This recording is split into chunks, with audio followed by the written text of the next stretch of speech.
Hi hello ಎಲ್ರಿಗೂ ನಮಸ್ಕಾರ. Welcome to my channel. Friends, ನಾನಿವತ್ತು dream cake, chocolate dream cake ರೆಸಿಪಿಯನ್ನು ಹೇಳ್ಕೊಡ್ತೀನಿ. ಇದು ಬಂದು ನನ್ನ ಸೇಲ್ಸ್ ರೆಸಿಪಿ. ನಾನು ನನ್ನ ಶಾಪಲ್ಲಿ ರೆಗ್ಯುಲರಾಗಿ ಮಾಡುವಂಥ ಒಂದು ರೆಸಿಪಿ. ಬನ್ನಿ ಹೇಗೆ ಮಾಡೋದು ಹೇಳ್ಕೊಡ್ತೀನಿ. ಮೊದಲಿಗೆ ನೋಡಿ, ಇಲ್ಲಿ 1/4 ಕಪ್ ಅಂದರೆ ನಾನು ತೊಗೊಂಡಿರೋದು ಇವತ್ತು 60 ml. ನಾನು ಯಾವಾಗಲೂ ಕೂಡ 250 ml, ಅದು 1 ಕಪ್ ಆಗಿರುತ್ತೆ. ಅದರಲ್ಲಿ 1/4 ಕಪ್ ಅಂದರೆ 60 ml ಕಪ್. ಇದರಲ್ಲಿ ನಾನು 1/4 ಕಪ್ ಮೈದಾವನ್ನು ತೊಗೊಂಡಿದ್ದೀನಿ ಮೊದಲಿಗೆ. ಹಾಗೆ ಡ್ರೀಮ್ ಕೇಕ್ ಮಾಡಲಿಕ್ಕೆ ನಮಗೆ ಅದಕ್ಕೆ ಅಂತಲೇ ಒಂದು ಸಪ್ರೇಟ್ ಬಾಕ್ಸ್ ಬರುತ್ತೆ. ಆ ಮೆಜರ್ಮೆಂಟಿಗೆ ನಾನು ಮೊದಲಿಗೆ ಸ್ಪಾಂಜನ್ನು ರೆಡಿ ಮಾಡ್ಕೊಳ್ತೀನಿ. ಮೊದಲಿಗೆ ಇಲ್ಲಿ ನಾನು 1/4 ಕಪ್ ಮೈದಾವನ್ನು ತೊಗೊಂಡಿದ್ದೀನಿ. ಹಾಗೆ 1/4 ಟೀ ಸ್ಪೂನ್ ಬೇಕಿಂಗ್ ಪೌಡರನ್ನು ನಾನು ತೊಗೊಂಡಿದ್ದೀನಿ. ಇಲ್ಲಿ ನಾನು ಸೋಡಾವನ್ನು ಬಳಸ್ತಾ ಇಲ್ಲ. ಹಾಗೆ ನೋಡಿ, 1 ಟೇಬಲ್ ಸ್ಪೂನ್ ಕೊಕ್ಕೋ ಪೌಡರ್.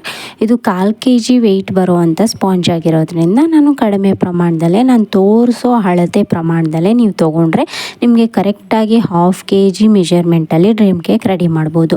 ಇಷ್ಟನ್ನು ಕೂಡ ನಾನು ಒಂದ್ಸರಿ ಜರಡಿ ಹಿಡಿದು ನೀಟಾಗಿ ಇಟ್ಕೊಳ್ತೀನಿ. ನಾವು ಬೇಕಿಂಗಲ್ಲಿ ನಾವು ಮೊದಲು ಮಾಡಬೇಕಿರೋ ಕೆಲಸ ಇದೆ. ನಾವು ಹಿಟ್ಟನ್ನು ಜರಡಿ ಹಿಡಿದು ಇಟ್ಕೊಂಡಿರಬೇಕು. ಹಾಗೆ ನೋಡಿ, ಒಂದು ಪಾತ್ರೆ, ತೇವ ಇಲ್ಲದೆ ಇರೋವಂಥ ಒಂದು ಪಾತ್ರೆಯನ್ನು ತೊಗೊಂಡಿದ್ದೀನಿ.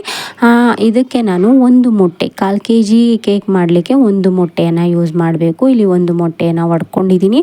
ಹಾಗೆ ಪೌಡರ್ ಮಾಡಿರೋ ಅಂಥ ಶುಗರನ್ನು ಬಳಸಿದ್ದೀನಿ. ಇಲ್ಲಿ ಡೈರೆಕ್ಟ್ ಶುಗರ್ ಬಳಸೋದಾದರೆ ನೀವು 1/4 ಕಪ್ಪಲ್ಲಿ ನೀವು 3/4 ಕಪ್ಪನ್ನು ತೊಗೊಳ್ಬೇಕು. ಇಲ್ಲಿ ಪೌಡರ್ ಶುಗರ್ ಬಳಸೋದಾದರೆ ನೀವು 1/4 ಕಪ್ಪಲ್ಲಿ ಮೈದಾ ಯಾವ ಪ್ರಮಾಣದಲ್ಲಿ ತೊಗೊಂಡಿರ್ತೀರ ಅದೇ ಪ್ರಮಾಣದಲ್ಲಿ ನೀವು ಪೌಡರ್ ಶುಗರನ್ನು ಕೂಡ ಸಮ ಪ್ರಮಾಣದಲ್ಲಿ ತೊಗೊಳ್ಬೇಕು. ಹಾಗೆ ನಾನು ನಿಮಗೆ ಸಮ ಪ್ರಮಾಣದಲ್ಲಿ ತೊಗೊಳ್ಬೇಕಾದ್ರೆ ನಾನು ಸ್ಪ್ಯಾಚುಲವನ್ನು ಯೂಸ್ ಮಾಡಿದ್ದೀನಿ. ಅದು ನಿಮಗೆ ಕರೆಕ್ಟಾಗಿ ಒಂದು ಸಮ ಪ್ರಮಾಣದಲ್ಲಿ ತೊಗೊಳ್ಳೋಕ್ಕೆ ಆ ಥರ ಹೆಲ್ಪ್ ಮಾಡುತ್ತೆ. ನೀವು ಒಂದು ಸ್ಕೇಲ್ನ ಮೂಲಕ ಈ ಥರ ಒಂದು ಕರೆಕ್ಟಾದ ಮೆಜರ್ಮೆಂಟಲ್ಲಿ ಸ್ಪ್ಯಾಚುಲವನ್ನು ಮೂವ್ ಮಾಡೋದ್ರಿಂದ ನಿಮಗೆ ಅದು ಕರೆಕ್ಟಾಗಿ 1/4 ಕಪ್ಗೆ ಅಳತೆ ಸಿಗುತ್ತೆ. ಹಾಗೆ ನೋಡಿ, ಇದಕ್ಕೆ ನಾನು ವೆನಿಲಾ ಎಸೆನ್ಸ್ 1/4 ಟೀ ಸ್ಪೂನನ್ನು ಸೇರಿಸ್ಕೊಂಡಿದ್ದೀನಿ. ಹಾಗೆ ನಿಮ್ಮ ಹತ್ರ ಚಾಕ್ಲೇಟ್ ಎಸೆನ್ಸ್ ಇದ್ದರೆ ಸೇರಿಸ್ಕೊಳ್ಬೋದು. ಇಲ್ಲಾಂದರೆ ವೆನಿಲಾ ಎಸೆನ್ಸನ್ನು ಹಾಕ್ಕೊಂಡು ಮೊದಲಿಗೆ ನಾನು ಒಂದು ಸ್ಪೀಡಲ್ಲಿ ನಾನು ಫಸ್ಟು 1 ನಿಮಿಷ ನಾನು ಬೀಟ್ ಮಾಡ್ಕೋತೀನಿ. ಫ್ರೆಂಡ್ಸ್ ನೋಡಿ, 1 ನಿಮಿಷ ಬೀಟ್ ಮಾಡ್ಕೊಂಡಿದ್ಮೇಲೆ ಈ ಥರ ಸ್ವಲ್ಪ ಕಲರು ಕೂಡ ಚೇಂಜ್ ಆಗುತ್ತೆ. ಹಾಗೆ ಸ್ವಲ್ಪ ನೊರೆ ಕೂಡ ಬರುತ್ತೆ.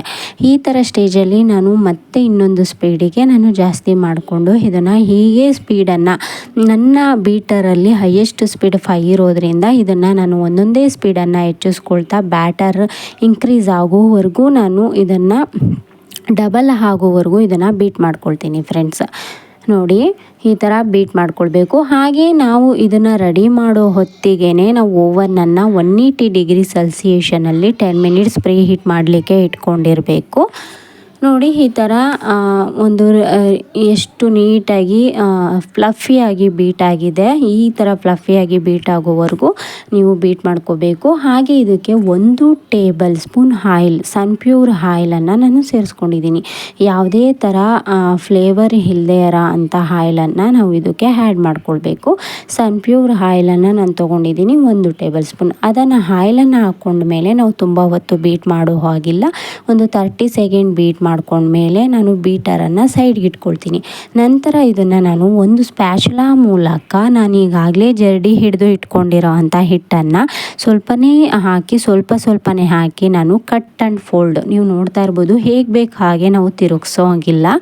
ಇದು ನೋಡಿ, ಈ ಥರ ಕಟ್ ಆ್ಯಂಡ್ ಫೋಲ್ಡ್ ಈ ಮೆಥಡಲ್ಲಿ ನಾನು ಹಿಟ್ಟನ್ನು ನೀಟಾಗಿ ಮಿಕ್ಸ್ ಮಾಡ್ಕೊಳ್ತೀನಿ. ಫ್ರೆಂಡ್ಸ್, ಹಾಗೆ ಇದಕ್ಕೆ 1 ಟೇಬಲ್ ಸ್ಪೂನ್ ಮಿಲ್ಕನ್ನು ಆ್ಯಡ್ ಮಾಡ್ಕೊಳ್ತೀನಿ. ರೂಮ್ ಟೆಂಪ್ರೇಚರಲ್ಲಿರೋ ಅಂಥ ಹಾಲನ್ನು ನಾನು ಸೇರಿಸ್ಕೊಂಡು ನೀಟಾಗಿ ಮಿಕ್ಸ್ ಮಾಡ್ಕೋತೀನಿ. ಈ ಸ್ಟೇಜಲ್ಲಿ ನಿಮಗೆ ಸ್ವಲ್ಪ ಕಷ್ಟ ಆಗುತ್ತೆ ಮಿಕ್ಸ್ ಮಾಡ್ಕೊಳ್ಳೋಕ್ಕೆ ಅಂತ ಅಂದರೆ ನೀವು ಒಂದ್ಸರಿ ಈ ಥರ 1 ಸೆಕೆಂಡ್ ಈ ಥರ ಬೀಟರಲ್ಲಿ ನೀವು ಮಿಕ್ಸ್ ಮಾಡ್ಕೊಳ್ಬೋದು. ಆದರೆ ತುಂಬ ಓವರ್ ಮಿಕ್ಸ್ ಮಾಡೋ ಹೋಗಿಲ್ಲ. ನಾವು ಬೇಕಿಂಗ್ ಮಾಡಬೇಕಾದ್ರೆ ಕೆಲವೊಂದು ನಾವು ಟಿಪ್ಸ್ ಆ್ಯಂಡ್ ಟ್ರಿಕ್ಸನ್ನು ಯೂಸ್ ಮಾಡಬೇಕಾಗುತ್ತೆ. ಇಲ್ಲಾಂದರೆ ನಮಗೆ ಬೇಕಿಂಗ್ ಹಾಳಾಗ್ಬಿಡುತ್ತೆ. ಹಾಗೆ ನೋಡಿ, ಇವತ್ತು ನಾನು ತೊಗೊಂಡಿರೋದು 5.5 ಇಂಚ್ ಟಿನ್. ಇದು 1/2 kg ಮೆಜರ್ಮೆಂಟಲ್ಲಿ ಮಾಡೋ ಅಂಥ ಕೇಕ್ ಟಿನ್ ಆಗಿರುತ್ತೆ.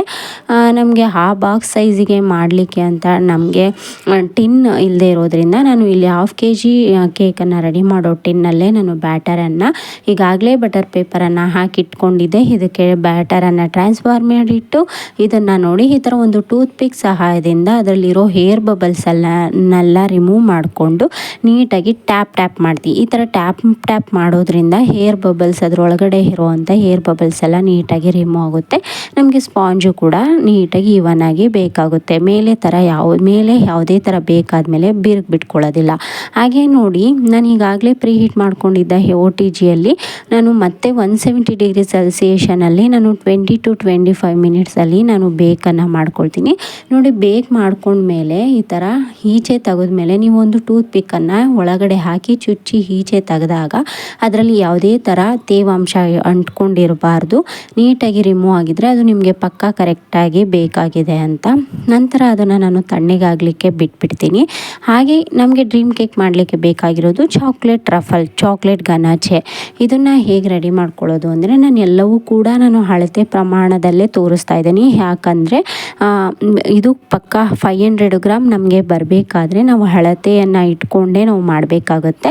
ಮೊದಲಿಗೆ ಇಲ್ಲಿ ನಾನು 100 ಗ್ರಾಮ್ ವಿಪ್ಪಿಂಗ್ ಕ್ರೀಮನ್ನು ನಾನು ಇಲ್ಲಿ ತೊಗೊಂಡಿದ್ದೀನಿ. ನಂತರ ಅದೇ ಪ್ರಮಾಣದಲ್ಲಿ ನಾನು ಡಾರ್ಕ್ ಕಾಂಪೌಂಡ್ ಚಾಕ್ಲೇಟನ್ನು ಕೂಡ ನಾನು ಇಲ್ಲಿ ಸಣ್ಣ ಪೀಸ್ ಮಾಡಿ ಕಟ್ ಮಾಡಿ ಇಟ್ಕೊಂಡಿದ್ದೀನಿ. ಇದನ್ನು ನಾನು ಡಬಲ್ ಬಾಯ್ಲ್ಡ್ ಮೆಥಡಲ್ಲಿ ಮೆಲ್ಟ್ ಮಾಡಿ ಇಟ್ಕೊಳ್ತೀನಿ. ಫ್ರೆಂಡ್ಸ್, ನಿಮಗೇನಾದರೂ ಡಬಲ್ ಬಾಯ್ಲ್ಡ್ ಮೆಥಡಲ್ಲಿ ಹೇಗೆ ಮಾಡೋದು ಗೊತ್ತಿಲ್ಲ ಅಂದರೆ ಕಮೆಂಟಲ್ಲಿ ತಿಳಿಸಿ, ನಾನು ಮತ್ತೊಮ್ಮೆ ನಿಮಗೆ ತಿಳಿಸ್ಕೊಡ್ತೀನಿ. ನೋಡಿ, ಈಗಾಗಲೇ ನನ್ನ ಶಾಪಲ್ಲಿ ನನ್ನ ಹತ್ರ ಚಾಕ್ಲೇಟ್ ಮೆಲ್ಟ್ ಮಾಡೋ ಮಿಷಿನ್ ಇರೋದ್ರಿಂದ ಅದರಲ್ಲಿ ಯಾವಾಗಲೂ ಕೂಡ ನೀರು ಬಿಸಿ ಇರೋದ್ರಿಂದ ನಾನು ಅದರಲ್ಲೇ ಇದನ್ನು ಇಟ್ಟು ಡಬಲ್ ಬಾಯ್ಲ್ಡ್ ಮೆಥಡಲ್ಲಿ ಚಾಕ್ಲೇಟನ್ನು ಮೆಲ್ಟ್ ಮಾಡಿ ತೊಗೊಂಡಿದ್ದೀನಿ. ನೋಡಿ, ಈ ಥರ ಮೆಲ್ಟ್ ಮಾಡಿದ ಮೇಲೆ ಈ ಥರ ಕನ್ಸಿಸ್ಟೆನ್ಸಿ ನಮಗೆ ಸಿಗುತ್ತೆ. ಓಕೆ, ಇದನ್ನು ನಂತರ ನಾನು ಇದಕ್ಕೆ ಹೇಗೆ ಮಾಡೋದು ಅಂತ ಬಾಕ್ಸನ್ನು ಇಟ್ಟು ಹೇಗೆ ಮಾಡೋದು ಅಂತ ತೋರಿಸ್ತೀನಿ. ಹಾಗೆ ವಿಪ್ಪಿಂಗ್ ಕ್ರೀಮನ್ನು ಕೂಡ ಅಷ್ಟೇ ಈಗಾಗಲೇ ನಾನು ಬೀಟ್ ಮಾಡಿ ಇಟ್ಕೊಂಡಿದ್ದೆ. ನಾನು ರೆಗ್ಯುಲರಾಗಿ ಶಾಪಲ್ಲಿ ಡೈಲಿ ನಾನು ಕೇಕ್ಸನ್ನು ರೆಡಿ ಮಾಡ್ತಾ ಇರೋದ್ರಿಂದ ವಿಪ್ಪಿಂಗ್ ಕ್ರೀಮ್ ಯಾವಾಗಲೂ ಕೂಡ ರೆಡಿ ಇರುತ್ತೆ. ಅದನ್ನು ಕೂಡ ನಾನು 80 ಗ್ರಾಮನ್ನು ವಿಪ್ಪಿಂಗ್ ಕ್ರೀಮ್ ತೊಗೊಂಡೆ. ಇದಕ್ಕೆ 20 ಗ್ರಾಮ್ ನಾನು ಚಾಕ್ಲೇಟ್ ಗನಾಚೆ ಏನು ಅದನ್ನು ಸೇರಿಸಿ ಚಾಕ್ಲೇಟ್ ಮೌಸ್ ಕ್ರೀಮನ್ನು ನಾನು ರೆಡಿ ಮಾಡಿಕೊಂಡೆ. ಈ ಥರ ರೆಡಿ ಮಾಡಿಕೊಂಡು ಇದನ್ನು ನಾನು ಒಂದು ಒಂದು ಪೈಪಿಂಗ್ ಬ್ಯಾಗ್ಗೆ ನಾನು ಟ್ರಾನ್ಸ್ಫರ್ ಮಾಡಿಟ್ಕೊಂಡಿರ್ತೀನಿ. ಹಾಗೆ ಫ್ರೆಂಡ್ಸ್, ನಿಮಗೇನಾದರೂ ಬೇಕಿಂಗಲ್ಲಿ ಇಂಟ್ರೆಸ್ಟ್ ಇದ್ದು ಇನ್ನಷ್ಟು ಬೇಕಿಂಗ್ ರೆಸಿಪಿಗಳನ್ನ ತಿಳ್ಕೋಬೇಕು ಅಂದರೆ ನನ್ನ ಚಾನಲ್ನ ಫಾಲೋ ಮಾಡೋದನ್ನ ಮರಿಬೇಡಿ. ಹಾಗೆ ಪ್ಲೀಸ್ ಕಮೆಂಟ್ ಮಾಡಿ, ಲೈಕ್ ಮಾಡಿ, ಅದಕ್ಕೆ ಸಬ್ಸ್ಕ್ರೈಬ್ ಮಾಡಿಕೊಂಡು ವಿಡಿಯೋಸ್ ನೋಡಿ. ನಂತರ ಇದಕ್ಕೆ ಶುಗರ್ ಸಿರಪ್ ಬೇಕಲ್ವಾ, ಇದನ್ನು ಕೂಡ ನಾನು ಒಂದು 100 ml ಅಷ್ಟು ನಾನು ಶುಗರ್ ಸಿರಪ್ಪನ್ನು ರೆಡಿ ಮಾಡ್ಕೊಂಡಿದ್ದೀನಿ. ಏನಿಲ್ಲ, ಇದು ನಾರ್ಮಲ್ ವಾಟರಿಗೆ ಸ್ವಲ್ಪ ಶುಗರನ್ನು ನಮಗೆ ಎಷ್ಟು ಸ್ವೀಟ್ ಬೇಕು ಅಷ್ಟು ಅಡ್ಜಸ್ಟ್ ಮಾಡ್ಕೊಂಡಿದ್ದೀನಿ. ಹಾಗೆ ಇದಕ್ಕೆ ಎಕ್ಸ್ಟ್ರಾ ಸ್ವಲ್ಪ ಫ್ಲೇವರ್ ಕೊಡಲಿಕ್ಕಾಗಿ ನಾನು ಇಲ್ಲಿ ಮಿಲ್ಕ್ ಮೇಡನ್ನು ಆ್ಯಡ್ ಮಾಡ್ಕೊಂಡಿದ್ದೀನಿ. ಇದು ಇದ್ದರೆ ಆ್ಯಡ್ ಮಾಡ್ಕೋಬೋದು, ಇಲ್ಲ ಸ್ಕಿಪ್ ಮಾಡ್ಕೋಬೋದು.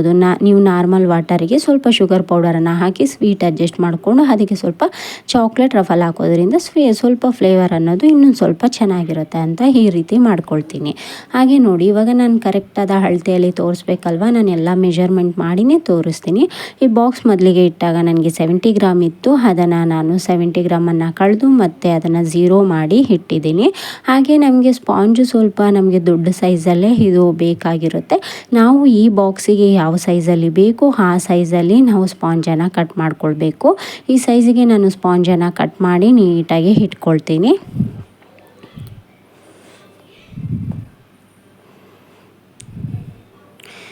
ಇವಾಗ ನಾನು ಇದನ್ನು ಒಂದೊಂದಾಗೆ ನಾನು ಸ್ಟೆಪ್ಪನ್ನು ತೋರಿಸ್ಕೊಡ್ತಾ ಹೋಗ್ತೀನಿ. ನೋಡಿ, ನನಗೆ ಸ್ಪಾಂಜ್ ಬಂದು ಈಗ 102 ಗ್ರಾಮ್ ಅಷ್ಟು ನನಗೆ ರೆಡಿ ಆಗಿದ್ದೆ ಈ ಸ್ಪಾಂಜಿಗೆ. ನಂತರ ಇದು ಫಸ್ಟು ಸ್ಟೆಪ್. ನಂತರ ಇದಕ್ಕೆ ನಾನು ಶುಗರ್ ಸಿರಪ್ಪನ್ನು ಹಾಕ್ತೀನಿ. ಇದು ಕೂಡ ನಮಗೆ ಒಂದು 100 ml ವರೆಗೂ ನಾವು ಇದನ್ನು ಆ್ಯಡ್ ಮಾಡ್ಕೊಳ್ಬೋದು. ನೋಡಿ ಹೇಗೆ ಹೀರ್ಕೊಳ್ತಾ ಇದೆ ಅಂತ. ಈಗ ಇಷ್ಟನ್ನು ಇದನ್ನೇ ಶುಗರ್ ಸಿರಪ್ಪನ್ನು ಹಾಕಿ ಹೀರ್ಕೊಂಡ್ಮೇಲೆ ಇದ್ರ ಮೇಲೆ ನೀವು ಲೈಟಾಗಿ ಬೇಕಿದ್ರೆ ನೀವು ಚಾಕ್ಲೇಟ್ ರಫಲನ್ನು ಹಾಕ್ಕೊಳ್ಬೋದು. ಇದು ಇನ್ನೊಂದು ಸ್ವಲ್ಪ ಚಾಕ್ಲೇಟ್ ಫ್ಲೇವರನ್ನು ಎನ್ಹ್ಯಾನ್ಸ್ ಮಾಡಲಿಕ್ಕಾಗಿ ಈ ಥರ ನೀವು ಸ್ಪ್ರೆಡ್ ಮಾಡ್ಕೊಳ್ಬೋದು. ನಂತರ ಇದು ಫಸ್ಟ್ ಸ್ಟೆಪ್ಪು ಸ್ಪಾಂಜ್ ಇಟ್ಕೊಂಡಿದ್ದೀನಿ. ನಂತರ ಶುಗರ್ ಸಿರಪ್ಪನ್ನು ಹಾಕಿದ್ದೀನಿ. ನಂತರ ನೋಡಿ ಚಾಕ್ಲೇಟ್ ಮೌಸನ್ನು ರೆಡಿ ಮಾಡಿಟ್ಟಿದ್ದೆ ಅಲ್ವಾ, ಅದನ್ನು ಕೂಡ ನಾನು ಇದನ್ನು ಹಾಕ್ಕೊಳ್ತೀನಿ. ಇದು ಕೂಡ ನೋಡಿ ಇದನ್ನು ಹಾಕ್ಕೊಂಡ್ಮೇಲೆ ನನಗೆ ಒಂದು 370 ಗ್ರಾಮ್ವರೆಗೂ ನನಗೆ ಮಾಡ್ಕೊಂಡಿದ್ದೀನಿ. ಈ ಥರ ಹಾಕ್ಕೊಂಡ್ಮೇಲೆ ಒಂದು ಸ್ಪ್ಯಾಚುಲಾ ಮೂಲಕ ಇವನಾಗಿ ಸ್ಪ್ರೆಡ್ ಮಾಡ್ಕೊಳ್ಳೋಣ. ಈ ಥರ ಸ್ಪ್ರೆಡ್ ಮಾಡ್ಕೊಂಡ್ಮೇಲೆ ಇದಕ್ಕೆ ಡ್ರೈ ನಟ್ಸ್ ಬಂದು ನಾನು ಗೋಡಂಬಿಯನ್ನು ತೊಗೊಂಡಿದ್ದೀನಿ. ಇದನ್ನು ಸ್ವಲ್ಪ ಲೈಟಾಗಿ ಬಿಸಿ ಮಾಡಿಟ್ಕೊಂಡು ಸಣ್ಣ ಸಣ್ಣ ಪೀಸಾಗಿ ಕಟ್ ಮಾಡ್ಕೊಂಡಿದ್ದೀನಿ. ನಂತರ ಇದನ್ನು ಕೂಡ ನಾನು ಮೆಷರ್ ಮಾಡಿನೇ ಹಾಕ್ತೀನಿ. ಎಲ್ಲವೂ ಕೂಡ ಮೆಷರ್ ಮಾಡಿನೇ ಹಾಕಬೇಕು. ನಾನು ಇಲ್ಲಿ ಒಂದು 70 ಗ್ರಾಮಷ್ಟು ಡ್ರೈ ನಟ್ಸನ್ನು ಹಾಕ್ಕೊಂಡಿದ್ದೀನಿ. ಇದಕ್ಕೆ ನೀವು ಬೇಕಾದರೆ ಬಾದಾಮಿ ಕೂಡ ಹಾಕ್ಕೊಳ್ಬೋದು, ವಾಲ್ನಟ್ ಕೂಡ ಹಾಕ್ಕೊಳ್ಬೋದು. ಹಾಗೆ ಸ್ವಲ್ಪ ಕಡಲೆ ಬೀಜವನ್ನು ಕೂಡ ನೀವು ಡ್ರೈ ರೋಸ್ಟ್ ಮಾಡಿ ಸ್ವಲ್ಪ ಸಣ್ಣ ಸಣ್ಣ ಪೀಸಾಗಿ ಕಟ್ ಮಾಡಿಕೊಂಡು ಕೂಡ ಹಾಕ್ಕೊಳ್ಬೋದು. ನಾನು ಇಲ್ಲಿ ಗೋಡಂಬಿಯನ್ನು ಯೂಸ್ ಮಾಡ್ಕೊಂಡಿದ್ದೀನಿ. ಹಾಗೆ ನೋಡಿ, ನಂತರ ಫೋರ್ತ್ ಸ್ಟೆಪ್ ಬಂದು ನಮಗೆ ಚಾಕ್ಲೇಟ್ ಗನಾಚೆಯನ್ನು ಹಾಕೋದಾಗಿರುತ್ತೆ. ನಾನು ಏನು ಮೊದಲೇ ರೆಡಿ ಮಾಡಿ ಇಟ್ಕೊಂಡಿದ್ದೆ. ನಿಮಗೇನಾದರೂ ಅದು ಸ್ವಲ್ಪ ತಿಕ್ಕಾಗಿದ್ದರೆ ಅದನ್ನು ಮತ್ತೆ ನೀವು ಲೈಟಾಗಿ ಡಬಲ್ ಬಾಯ್ಲ್ಡ್ ಮೆಥಡಲ್ಲಿ ಸ್ವಲ್ಪ ಬೆಚ್ಚಗೆ ಮಾಡ್ಕೊಳ್ಳಿ. ಆಗ ಅದು ಸ್ವಲ್ಪ ಲಿಕ್ವಿಡ್ ಕನ್ಸಿಸ್ಟೆನ್ಸಿಯಾಗಿ ಬರುತ್ತೆ. ಅದನ್ನು ನಾನು ಮತ್ತೆ ಇದಕ್ಕೆ ಪೂರ್ ಮಾಡ್ತೀನಿ. ಈಗ ನೋಡಿ, ಇದನ್ನು ಪೂರ್ ಮಾಡಿದ್ಮೇಲೆ ನಾನು ಫಸ್ಟು ಈ ಸ್ಟೆಪ್ಪನ್ನು ಮುಗಿಸಿದ ಮೇಲೆ ನಾವು ಫ್ರಿಡ್ಜಲ್ಲಿ ಅಟ್ಲೀಸ್ಟ್ ಒಂದು 4 hours ಆದರೂ ನಾವು ಹಾಗೆ ಇಡಬೇಕು. ನೋಡಿ, ಅದು ಇಟ್ಟದ ಮೇಲೆ ನಾನು 4 hours ಆದಮೇಲೆ ಈಚೆ ತೆಗೆದಿರೋದು ಎಷ್ಟು ಗಟ್ಟಿಯಾಗಿ ಅದು ಸೆಟ್ ಆಗಿದೆ ಅಂತ.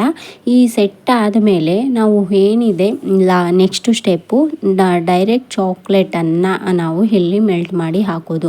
ಈಗಾಗಲೇ ನಿಮ್ಮ ಹತ್ರ ಹೇಳ್ದಂಗೆ ನನ್ನ ಹತ್ರ ಚಾಕ್ಲೇಟ್ ಮೆಲ್ಟಿಂಗ್ ಮಿಷಿನ್ ಇರೋದ್ರಿಂದ ಯಾವಾಗಲೂ ಕೂಡ ನನ್ನ ಹತ್ರ ಚಾಕ್ಲೇಟ್ ಮೆಲ್ಟ್ ಮಾಡಿ ರೆಡಿ ಇರುತ್ತೆ. ಅದನ್ನು ನಾನು ಇಲ್ಲಿ ಲಾಸ್ಟ್ 4th ಸ್ಟೆಪ್ಪಲ್ಲಿ ನಾನಿಲ್ಲಿ ಪೋರ್ ಮಾಡ್ಕೊಳ್ತೀನಿ. ಇದನ್ನು ಹಾಕಿದ ಮೇಲೆ ನನಗೀಗಾಗಲೇ ತುಂಬ 4 hours ಸೆಟ್ ಆಗಿರೋದ್ರಿಂದ ನಾನು ಮತ್ತೆ ಇದನ್ನು ಫ್ರಿಡ್ಜ್ಗೆ ಇಡೋ ಅವಶ್ಯಕತೆ ಇಲ್ಲ. ನಾನು ಹಾಗೆ ಒಂದು 5 minutes ನಾನು ಹಾಗೆ ಇಡ್ತೀನಿ ಇದನ್ನು. ಅದು ಅಲ್ಲೇ ಕೂಡ ನನಗೆ ಚಾಕ್ಲೇಟ್ ಎಲ್ಲವೂ ಕೂಡ ಆ ತಣ್ಣಗಿರೋ ಅಂಥ ಒಂದು ಇದಕ್ಕೆ ನನಗೆ ಟೆಂಪ್ರೇಚರ್ಗೆ ನನಗೆ ಅದು ಬೇಗ ಸೆಟ್ ಆಗುತ್ತೆ. ನಾನು ಈ ಚಾಕ್ಲೇಟನ್ನು ಹಾಕಿದ ಮೇಲೆ ನಾನು ಹಾಗೆ ಇದನ್ನು ಇಲ್ಲೇ ಇಟ್ಬಿಡ್ತೀನಿ, ಏನು ಫ್ರಿಡ್ಜಿಗೆ ಇಡೋದಿಲ್ಲ. ಮತ್ತು ನೀವು ನೋಡ್ತಾ ಇರ್ಬೋದು, ಅದು ತುಂಬಾ ನನಗೆ ತುಂಬ ಚೆನ್ನಾಗಿ ಸೆಟ್ ಆಗಿದ್ದರಿಂದ ಅದರ ಟೆಂಪ್ರೇಚರ್ಗೆ, ಅದರ ಕೋಲ್ಡ್ ಟೆಂಪ್ರೇಚರ್ಗೆ ನನಗೆ ಹಾಗೆ ಚಾಕ್ಲೇಟು ನನಗೆ ಫ್ರೀಸ್ ಆಯಿತು. ನಂತರ ನೋಡಿ, ನಾನು ನಿಮಗೆ ಎಷ್ಟು ಆಗಿದೆ, ಯಾವ ವೆಯ್ಟಲ್ಲಿ ನನಗೆ ಕೇಕು ರೆಡಿ ಆಗಿದೆ ಅಂತ ನಾನು ನಿಮಗೆ ಮೆಷರ್ ಮಾಡಿ ತೋರಿಸ್ತೀನಿ.